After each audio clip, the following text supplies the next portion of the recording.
qui justifie ce retrait.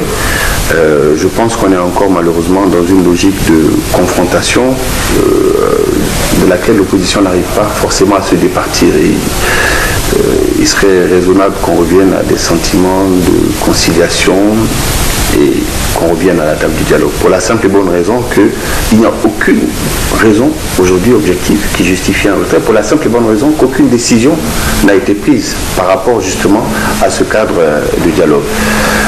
C'est bien la raison d'ailleurs pour laquelle le Premier ministre, lors de son discours, avait été très clair. Il avait souhaité, et je reprends ses phrases, il est souhaitable que les délibérations se passent à huis clos et qu'un droit de réserve soit observé par toutes les parties au dialogue durant la période de négociation. Donc, nous n'annonçons rien justement depuis un certain temps et on pourrait nous reprocher un peu ce silence parce que justement, nous estimons que tant que nous ne sommes pas mis d'accord sur un certain nombre de points, il ne s'agit pas de communiquer dessus. Et c'est un peu regrettable justement qu'à chaque sortie de ce cadre que nous mettons en place, que nous peaufinons, l'opposition fasse des déclarations sur des choses sur lesquelles rien n'a été encore décidé.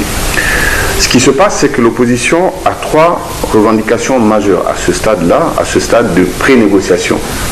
C'est celle qui concerne le collège de facilitateurs, je reprends les termes de l'opposition, la facilitation internationale et aussi le cadre exclusif de dialogue, celui qu'elle voudrait être réservé uniquement à elle et à ses revendications.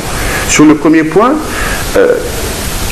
jamais le Premier ministre et le gouvernement n'a pris l'engagement d'un nombre précis de facilitateurs. Nous avons estimé que toutes les parties prenantes à cette négociation devraient pouvoir désigner une personne ressource pour faciliter ce dialogue-là. Et justement, aujourd'hui, je ne pense pas qu'il y ait une seule récrimination par rapport aux personnalités qui ont été choisies. L'opposition parle d'un problème de forme, notamment pour la facilitation internationale. Il faut quand même rappeler que le principe même, au départ, pour l'opposition, était de demander un médiateur international.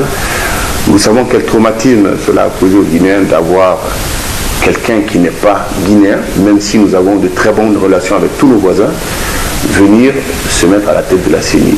Le gouvernement a décidé qu'il n'était pas nécessaire à ce stade-là qu'une personnalité étrangère vienne prendre part à ce dialogue-là. L'opposition a semblé croire qu'il n'y avait pas de Guinéens capables de faciliter le dialogue entre le gouvernement et elle-même. Et donc, pour préserver la transparence et pour monter notre bonne foi, nous avons accepté le principe d'une facilitation. Mais comprenez qu'il n'est pas question que nous nous voyons imposer par une instance si internationale soit-elle, si crédible soit-elle, une personnalité pour laquelle nous n'avons pas d'informations. C'est ainsi que nous avons proposé à l'opposition, nous avons amené le général Cissé à cette session, celle d'avant-hier, et sur la base de ce qui aurait été décidé sur cette place, à ce moment-là, nous aurions pu peut-être faire une demande ou mettre un cadre un peu plus formel à la cooptation du général Cissé, qui, soit dit en passant, n'est pas non plus contesté du point de vue de la moralité par l'opposition elle-même. Donc, nous ne pensons pas que sur ces points de détail de forme, il faille aujourd'hui dire « je me retire du processus ».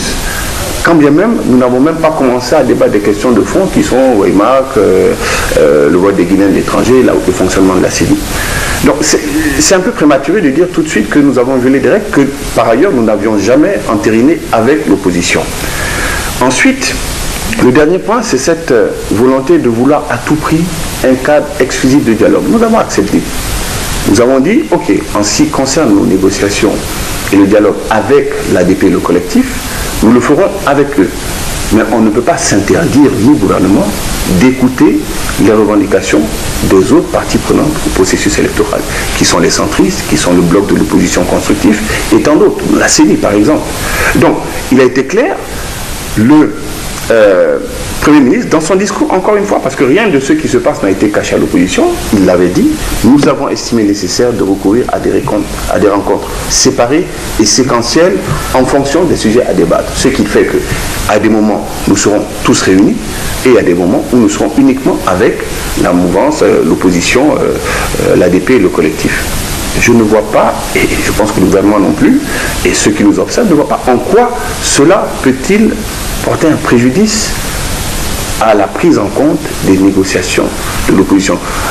Soit dit en passant, le bloc de l'opposition constructive, les centristes, ont également des revendications, des suggestions qui sont consistantes et que nous devons prendre en compte. Donc ce n'est pas le moment, au moment où même nous essayons de réunir tout le monde autour de ce processus électoral, de prendre une décision péremptoire et de dire nous excluons telle ou telle partie prenante au processus électoral. Donc je pense que sur ces points-là, il n'y a aucune raison aujourd'hui qui justifie que l'opposition se retire. Parce qu'une manifestation de rue, ce n'est pas au cours de cette manifestation qu'un acte sera signé pour modifier la donne électorale. De toute manière, nous nous retrouvons autour d'une table. Autant finir ce que nous avons commencé et s'écouter pour qu'enfin nous finissions de peaufiner ce cadre de dialogue et qu'on aille enfin au fond des questions. Je crois que lorsqu'on aura trouvé un accord sur l'OMARC, la CENI, le vote des Guinéens de l'étranger, tout le monde fera très peu cas de la manière dont il a été obtenu. L'essentiel, ce sera que ces éléments-là soient pris en compte. Et je ne pense pas que l'opposition aura à redire qu'il y ait 4, 5 ou 1 facilitateur, que l'opposition constructive ou le centre ait participé ou non. L'essentiel, je pense, pour l'opposition, l'ADP, le collectif, c'est qu'on arrive à régler ces questions de fond.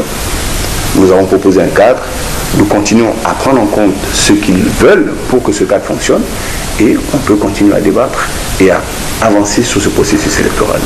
En plus de tout ce que nous avons déjà fait pour amener l'opposition à intégrer ce processus électoral, je vous signale qu'au début de ce cadre de concertation, et le Premier ministre l'a annoncé, nous avons accepté de suspendre les poursuites judiciaires, de suspendre les activités de la CENI,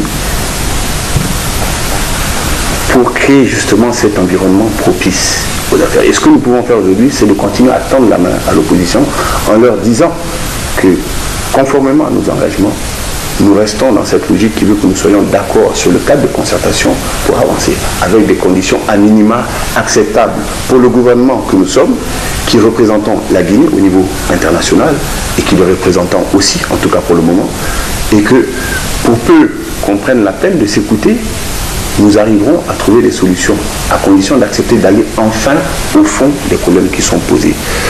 Si sur l'environnement même de cette concertation, nous n'arrivons pas à tomber d'accord, il est évident que nous ne tomberons pas d'accord non plus sur le fond des questions qui seront soulevées par les différents acteurs du processus électoral.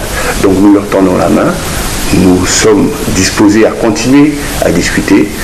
Je pense que les personnes aujourd'hui qui sont assises autour de la table n'ont pour le moment jamais été contestées ni par la mouvance présidentielle ni par l'opposition. Et qu'on sache que dans ce processus électoral, il y a certes l'opposition, le bloc de l'opposition constructive, le centre, l'opposition, l'ADP, il y a également la mouvance présidentielle qui pour le moment accompagne le gouvernement et se tait sur un certain nombre de revendications. Ce sont aussi des Guinéens, ils représentent quand même la majorité présidentielle. Il serait temps aussi qu'on ait conscience de ça et que chacun fasse preuve d'un peu plus de concession.